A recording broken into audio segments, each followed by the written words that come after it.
भक्ति की इस पावन गाथा में एक और अत्यंत हृदयस्पर्शी कहानी है, भक्त पीपाजी और शेर का पालतू बन जाना। ये कहानी हमें सिखाती है कि जब हृदय में भगवान का प्रेम जागता है, तो हिंसक पशु भी अपनी हिंसा भूलकर भक्त के चरणों में झुक जाते हैं। जब भक्त के आगे झुक गया जंगल का राजा, भक्त पीपाजी की कहानी। एक राजा से संत तक का सफर। पीपाजी राजस्थान के गागरोनगढ़ के शक्तिशाली राजा थे।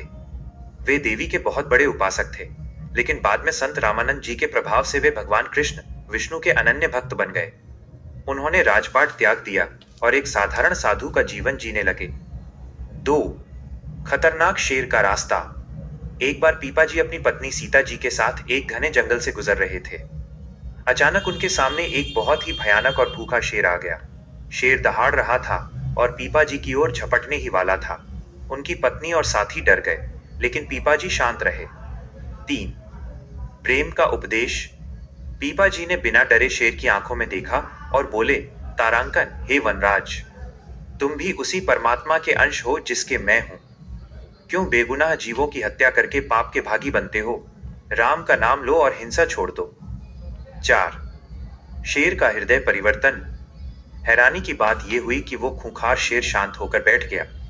पीपाजी ने उसके सिर पर हाथ रखा और उसके कान में भगवान का नाम मंत्र दिया। वो शेर अपनी हिंसक प्रवृत्ति भूल गया और पीपाजी के पीछे पीछे एक पालतू कुत्ते की तरह चलने लगा। वो शेर अब घास खाने लगा और पीपाजी के साथ सत्संग में बैठने लगा। 5 सत्य की शक्ति। जब पीपाजी गांव पहुंचे तो लोग शेर को उनके साथ देखकर दंग रह गए।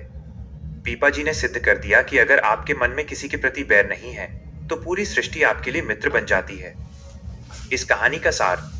सेना नाई और संत रविदास की तरह ये कथा भी हमें यही संदेश देती है कि अहिंसा और भक्ति में वो शक्ति है जो दुश्मन का भी दिल जीत लेती है। भगवान की भक्ति केवल इंसानों के लिए नहीं, बल्कि हर जीव के कल्याण के लिए है।